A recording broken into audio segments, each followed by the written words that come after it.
This episode of Distraction is sponsored by Landmark College, offering comprehensive support for students with learning disabilities, ADHD, and ASD. Learn more at lcdistraction.org. Landmark College, we teach differently.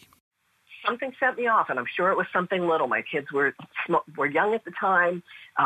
They were probably bickering or fighting or something, and I lost it. And I started pounding on this bag of Cheetos out of frustration as they're standing there, Mommy, please stop, because it was a treasured junk food. And that's when I realized, okay, I'm feeling out of control, and I need to do something about it. Hello, this is Dr. Ned Hallowell, and welcome to Distraction. Today, I have the great pleasure of welcoming an author, which I always love to do. This woman has written a book called Goodbye Anxiety, Hello Freedom. Isn't that a wonderful title? Her name is Stephanie Dalfonzo. And I won't waste any more time with introduction. I'll just simply welcome Stephanie to Distraction. Thank you so much, Ned. I'm really very happy to be here today. Thank you so much. So tell us about you and tell us about your book. Well, the book is Goodbye Anxiety, Hello Freedom. And it's truly about not just, quote-unquote, managing or coping with anxiety. It's truly getting to the other side of it. And it was born out of my own experience. I was in my mid-30s before I had a now infamous Cheetos incident, which you can read about in the book. And I didn't realize until then that I had been struggling with anxiety my entire life. There was this constant, going on in the background and all the what ifs and worrying. And, I didn't know it was anxiety until it tipped into insomnia. And anyone who's ever experienced insomnia, it's debilitating. And so I did what most people do, and I went to the doctor. And I got a prescription, and it worked for a short time, and then it didn't work anymore. And I realized that was just a Band-Aid. I had to get under, what is this thing, anxiety? And how do I get relief, but not from a pill? And so I began doing the research, and, over 20 years later, I pulled it together into this very simple, it's a very thin book, and it's purposely very thin because simple shifts are what create lasting change. For 20 years, you've been looking into this. Yeah, over 20 years. So if you think back, this was the mid-'90s when this insomnia hit me. So the internet was brand new. We didn't have Google. So I was old school. I was going to the library and, trying to find books and magazines. And do you remember cassette tapes then? I was trying to find, information. But at that point, there really wasn't an awful lot of research. So, I found what I could, but then I have this insatiable desire to learn more and more. And now neuroscience is proving, what I've been saying about how when we can start interrupting the patterns, because we've gotten into these habituated patterns of reacting, we can't control what goes on around us, right? So we are still wired the way we were when we were back in the caves with this fight or flight syndrome, which is very good in certain situations. But in the society that we live in now, we're constantly looking for those saber-toothed tigers that are coming after us. We're on our phones and our devices 24/7, and it's like we are constantly activating that fight or flight system, and that's flooding all the stress hormones through our body. So we've begun these habituated patterns.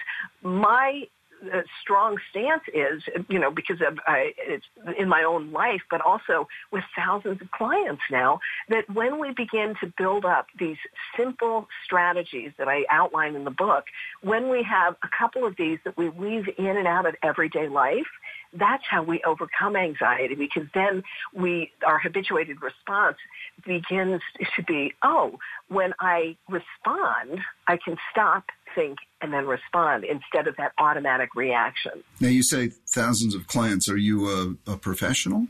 I had a hypnosis practice for 10 years, And I have closed that office now because, what I do is so much more than hypnosis.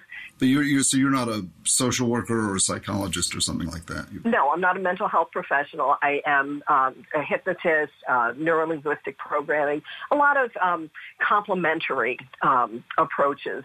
And I remember an 8-year-old boy whose mother came and said, that the school was bantering around some labels, and she didn't want to put him on medication. And this poor child, he was, was so hyper when he came in.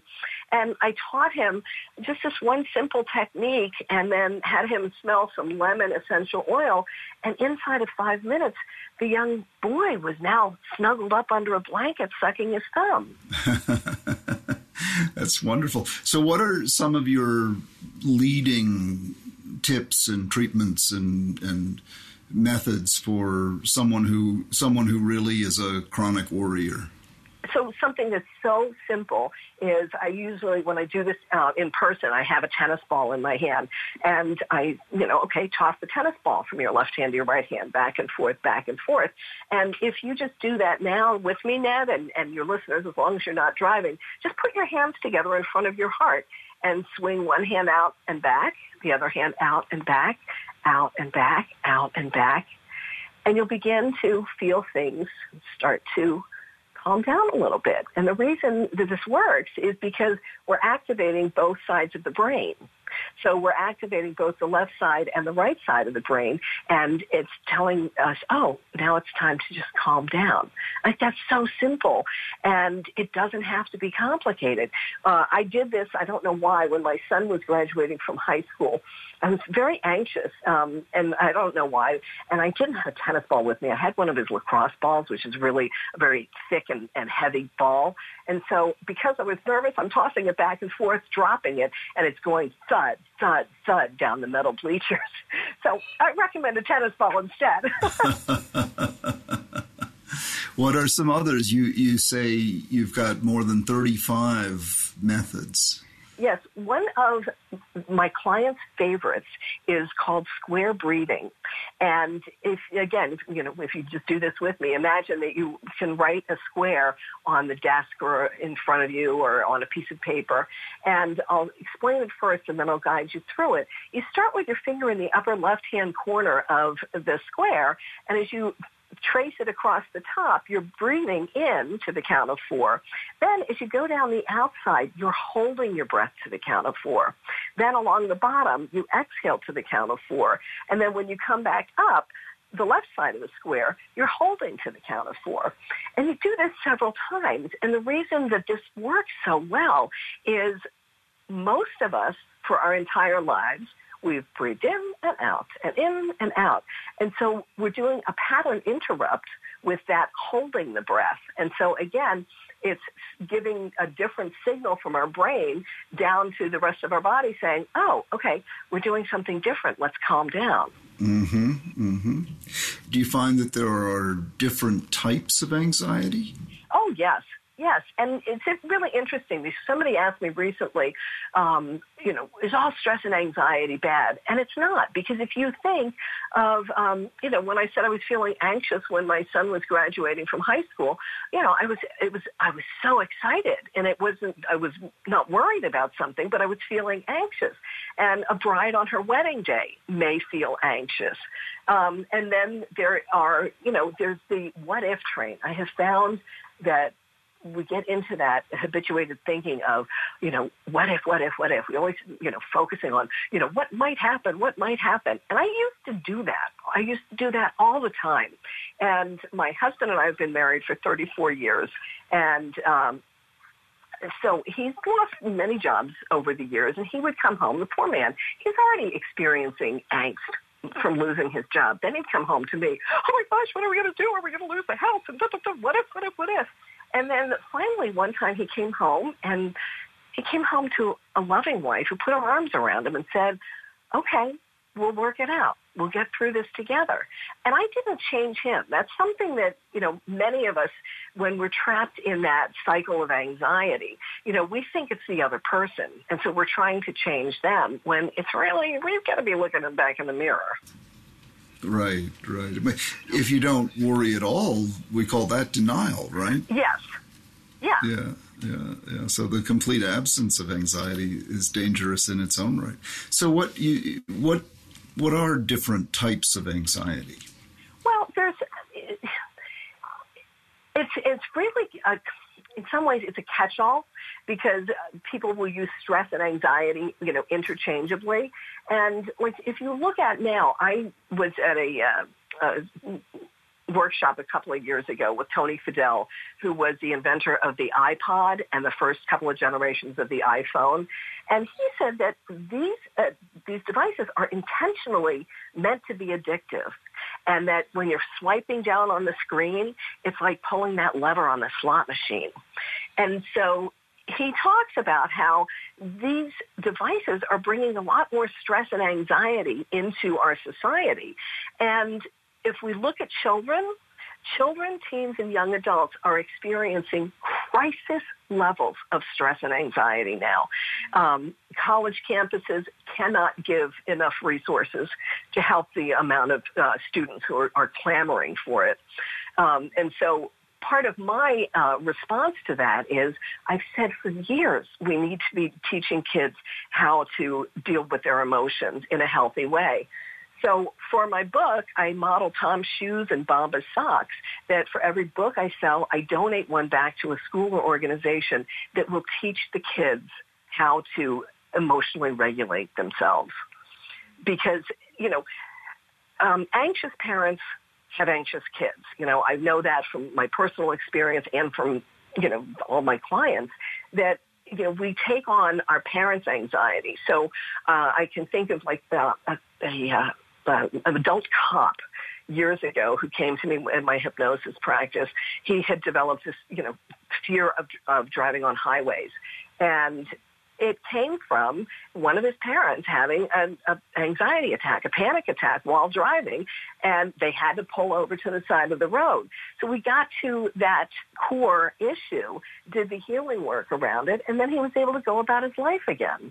So for your listeners who don't know what we're talking about, it's the Adverse Childhood Experiences Study, also called ACEs. And it was a huge research. I was like, the research, this was like 17,000 people. So it's this strong body of research where they asked 10 questions. Did this happen to you in your childhood?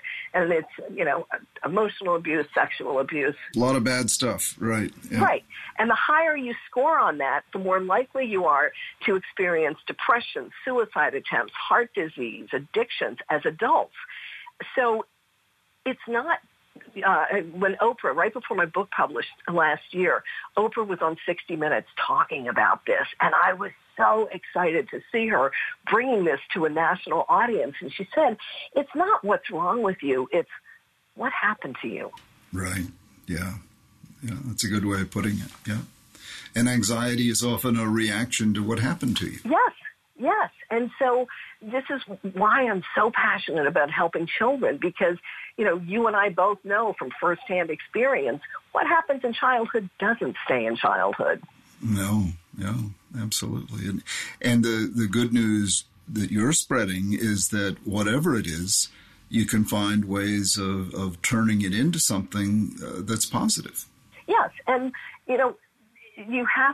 people have to want to change. And I think why I was so excited that Oprah came out on 60 Minutes talking about this was it shined a light. It gave hope to people who may have otherwise just thought, all right, this is the way it is, and I can't do anything about it. And here's Oprah saying, oh, yes, you can. Well, and that's the message of your book, practical strategies, correct? Many of them. Yes. And I share my story in there because, I don't want to be perceived as, holding myself out as, I'm the expert. I know this. It's like, hi, I've been there. I've gotten to the other side of it. Let me give you a hand and let me help you get there. But, if you have a high ACEs score, I'm not suggesting that reading my book and doing some of these things is going to take care of that. Because when you have deep-seated trauma, you need somebody to help you get to that and heal it. Have somebody help you do the healing work. Like I just got off a call right before we got on with a new client, And I said, okay, we do the healing work together.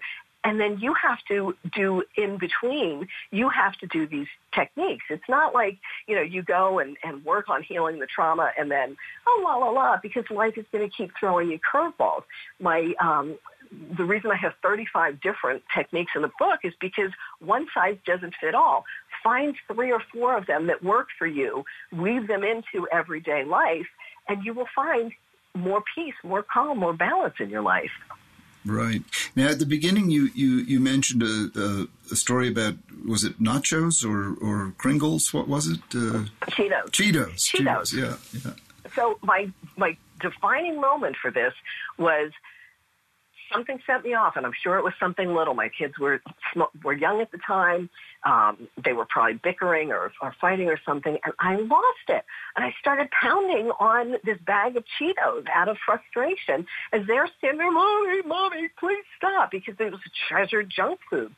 And that's when I realized, okay, I'm feeling out of control, and I need to do something about it. And this is not, trust me, no, this is not like, ooh, let me tell you my shining moment of my life. It's actually pretty embarrassing. But I share it because people go, oh, I'm not alone. I think that all of us experience at some point in our lives when we're like, ooh, all right, I'm out of control. I need to do something about this. And so, again, I don't share it like saying, oh, I'm really proud of this. I'm not. But it allowed me to turn things around. And do I ever experience anxiety and stress now? Of course I do. It's part of the human condition. I know now when it starts to come up, I can do this breath technique and calm things down again. And feeling more in control and less vulnerable. Yes. That in and of itself is a great way to deal with anxiety, just knowing you can control it and it won't overpower you. Well, and it's interesting that you bring up the control because during the Cheetos time, I kept an immaculate house because it was the one thing I felt like I could control. And now no apologies, I don't keep an immaculate house. But, we think we can control things, and it's just an illusion because it's that fight or flight system that's in control. That's like that alarm system going, wah, wah, wah. So instead, we want to activate the parasympathetic nervous system, which is rest and digest. A really simple way of doing that, Ned, is to yawn. Again, with this new client I just started with earlier today, she started yawning and she's covering her mouth with her hand. I'm like, no, I want you to yawn because when we yawn, we stimulate the vagus nerve, which is the longest nerve in the body, and it goes from our brain all the way down into our abdomen, wrapping around all of our internal organs.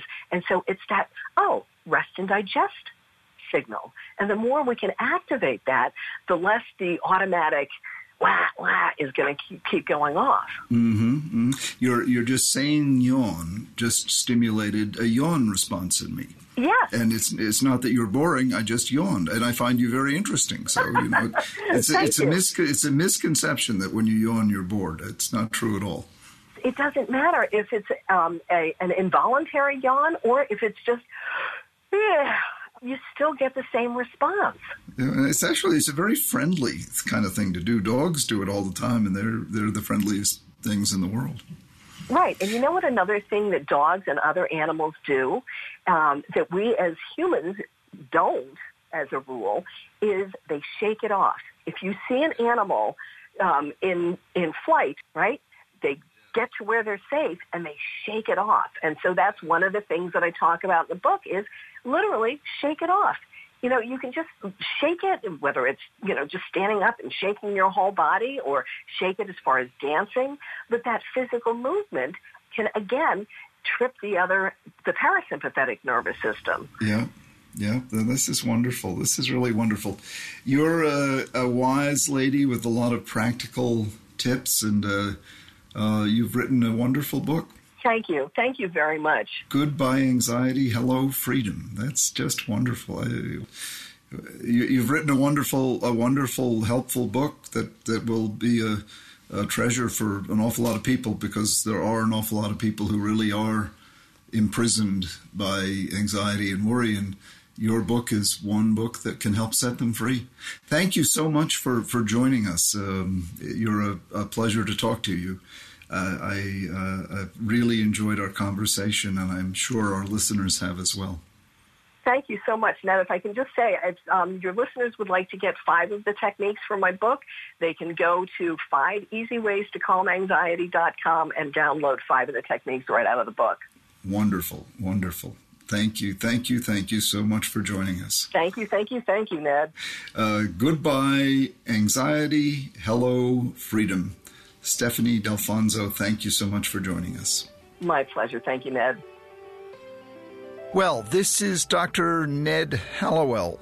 If you have a question for me or a show idea for us, email it to connect@distractionpodcast.com. Or better yet, call us and leave a voicemail. Call 844-55-CONNECT and leave us a message. We really look forward to hearing from you. So 844-55-CONNECT or email at connect@distractionpodcast.com. Distraction is produced by Collisions, the podcast division of CRN International. Collisions, podcasts for curious people. Our editor is the very intelligent Chris Latham. Our producer is the inimitable, brilliant, imaginative Sarah Gurton. Our audio engineers are the brilliant and ever-creative Roman Zeitlin and the absolutely always reliable Pat Keogh.